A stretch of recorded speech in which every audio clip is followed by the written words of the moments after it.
In 1926, English author Alan Alexander Milne, better known simply as A. Milne, published a book that would introduce a new character that has remained in the hearts of children and adults ever since. Winnie the Pooh had the ability to capture the imagination and tug at the emotions, but he was also able to take a complex idea and state it very simply. I'll give you an example of the wisdom of Winnie the Pooh. This from the 2018 film Christopher Robin. In this film, Christopher Robin has grown up. He's an adult now. He's busy. He's got things to do. He's got a job. And he has forgotten a lot of the things that were important when he was young. But he rediscovers his old friend Pooh Bear, and Pooh starts to remind him of some very important things. And one of those things that Pooh reminds him is that doing nothing often leads to the very best something. Doing nothing leads to the very best something. What a thought, right? Said only in a way that Winnie the Pooh could say it. You know, in a lot of ways, it's this very sentiment that we're going to be talking about today. And no, I'm not telling you to go and take some more vacations. I'm not telling you to go home and take more naps. It's a different kind of nothing. And even though what we talk about today isn't the wisdom of a stuffed bear, it's another unrivaled form of wisdom. Because today we're going back to the Psalms again this week for the second entry in our Psalms for Today sermon series. Today we focus on Psalm 46. And in order to see the wisdom in Psalm 46, we're going to have to read it a little bit out of order. We're actually going to start with the end, and then we're going to go back and work our way through the rest of it. So let's start today with verses 10 and 11 of Psalm 46. He, God, says, "Be still and know that I am God. I will be exalted among the nations. I will be exalted in the earth. The Lord Almighty is with us. The God of Jacob is our fortress. Be still and know that I am God." These words have inspired hymns and songs of praise and worship songs. They have been printed on bookmarks and stickers and Bible covers. And they are repeated over and over again because they are beautifully simple, but also because they give us two extremely important directions. First, be still.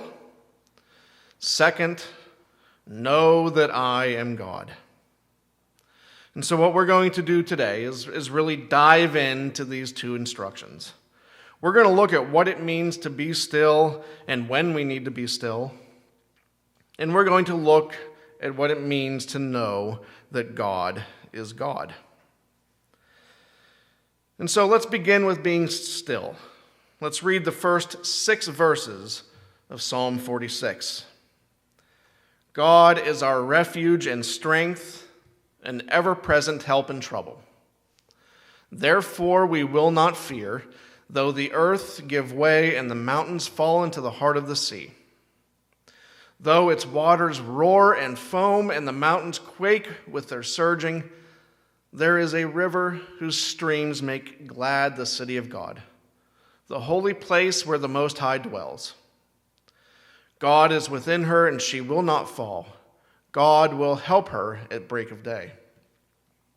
Nations are in an uproar. Kingdoms fall.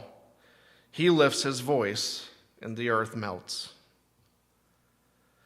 You know, there are some similar reminders in these first 6 verses that there is security and there is safety in God. That's very important, and we will get to that soon. But we also need to address everything else that's in this passage. Because everything else here is not secure and not safe. We're told about a world that is crumbling around us. We're told about waters that are roaring and foaming. The mountains are shaking. We're told about nations that are in an uproar and kingdoms that are falling. It sounds like, it almost sounds like everyday life. Every day on the news, seemingly every minute on social media, we're reminded of chaos in our world. We see violence and shootings, many of them happening in our schools.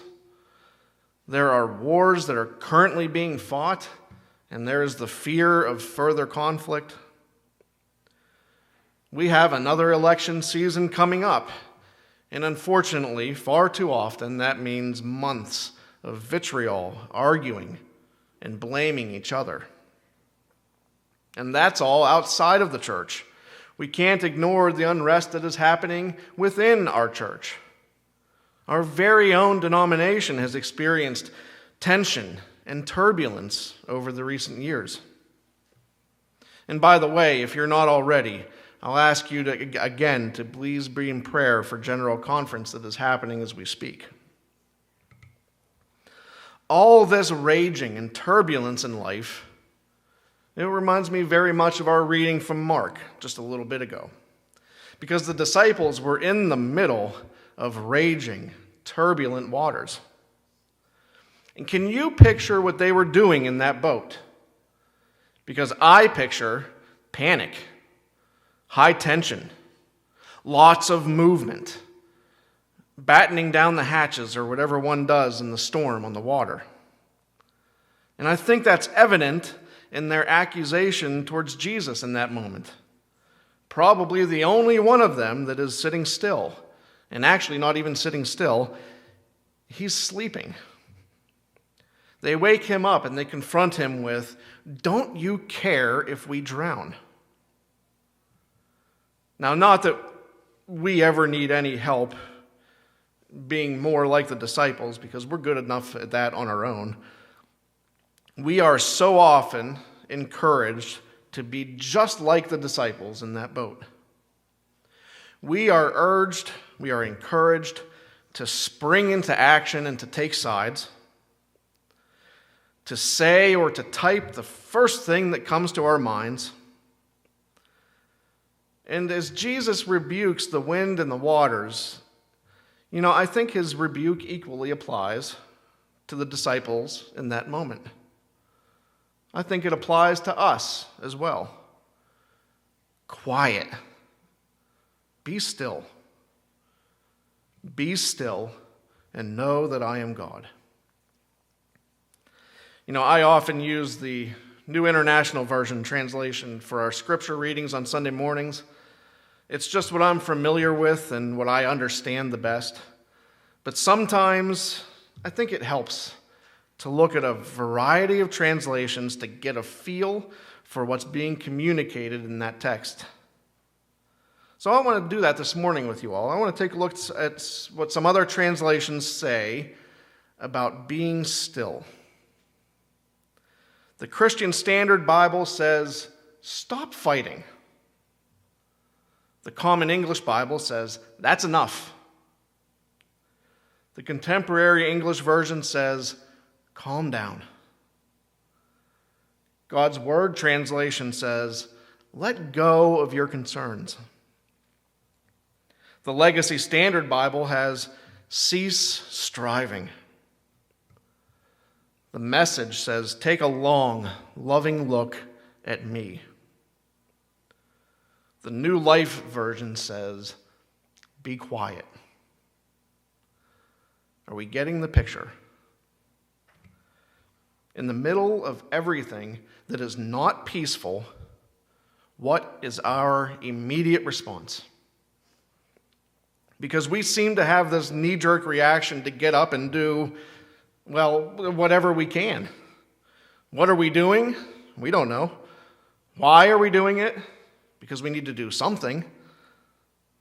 We need to examine how we respond when our world seems to be imploding?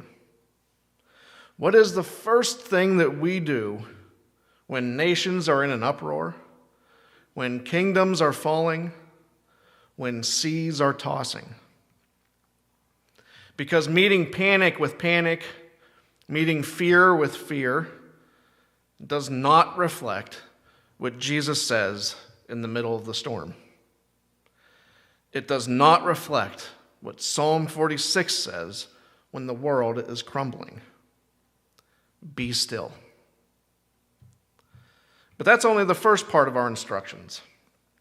We still have one more to go, and that is to know that God is God. And so let's continue Psalm 46, now with verses 7 through 9. The Lord Almighty is with us. The God of Jacob is our fortress. Come and see what the Lord has done, the desolations he has brought on the earth. He makes wars cease to the ends of the earth. He breaks the bow and shatters the spear, and he burns the shields with fire. The God of Jacob is our fortress. And perhaps that knowing God is God starts with knowing that God is our fortress. You know, it's very similar to the first verse that tells us that God is a refuge. A fortress is a safe place in the middle of chaos. Battles rage around it, but the fortress itself is a safe place. So we need to remember that these are safe places right in the middle of chaos. A refuge doesn't make the rest of the world any better. A fortress doesn't make the war around it cease on its own. This passage does tell us that God makes wars cease, but we know that wars still happen. This passage tells us that he breaks bows and shatters spears and burns shields, but we know that people still fight. We see these things happening right now, today. And so how do we know that we're safe with God? Well, we know that we are safe with God because he has told us, and because he has already shown us that we are safe with him. He has already brought on those desolations, and in this sense, in Psalm 46, desolation is a good thing because it speaks to the end of those that would do us harm. In Israel's history, they could look back on the Egyptians, on all of the others, to see that their enemies may reign for a time, but eventually their time ends. God broke that bow. He shattered that spear, and he burned that shield. I know that we can look back in our own history and see everything that God has cared for in our past. Maybe it's our own personal pasts. Maybe it's our shared past as a nation.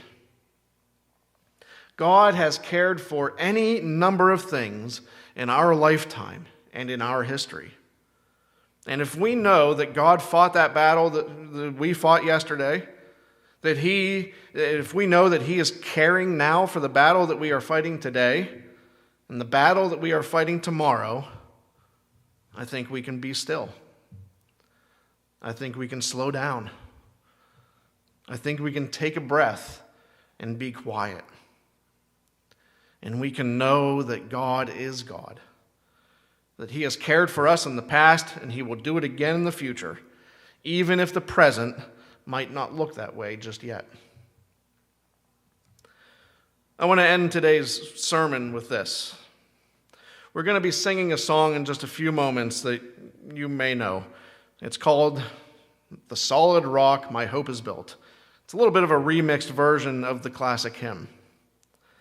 But one line stuck with me this week. On Christ the solid rock I stand, all other ground is sinking sand.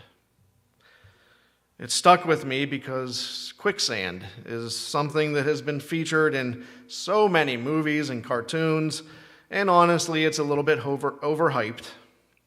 because humans will never fully sink in quicksand. However, that does not mean that it's easy to get out of.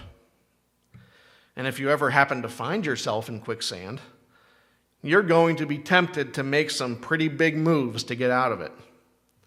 And that would be a mistake. Because moving rapidly in quicksand, it introduces more water into the mixture of sand and clay. And more water means that you will start to sink faster. And once you're in, the pressure as that sand and clay settles in will make you feel stuck. And indeed, you are stuck. Pulling on a friend's outstretched arm or on a nearby vine like we always see in the movie, well, that won't help either. Instead, the key to getting out is knowing the trick. You need to know what works. And the trick to getting out of quicksand is small movements with your legs. Small kicking motions introduce just enough water that will allow you to crawl out, but only if you do it slowly and meticulously. In other words, slow down. Stop flailing around. Know the trick. Know what to do when you're stuck. When everything else around you screams for you to jump into action, when the world seems to be caving in and you're tempted to jump into the fray, when tragedy and wars, chaos rage around you and you don't know how to respond, be still. Be quiet. Let go of your worries. Look to God. And know that He is God. Know that He has delivered us before and He will deliver us again. Know that He is our refuge, our fortress, our safe place in times of trouble.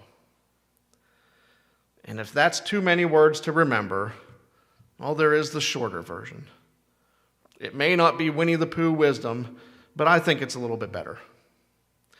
Be still and know that I am God. And all of God's people said,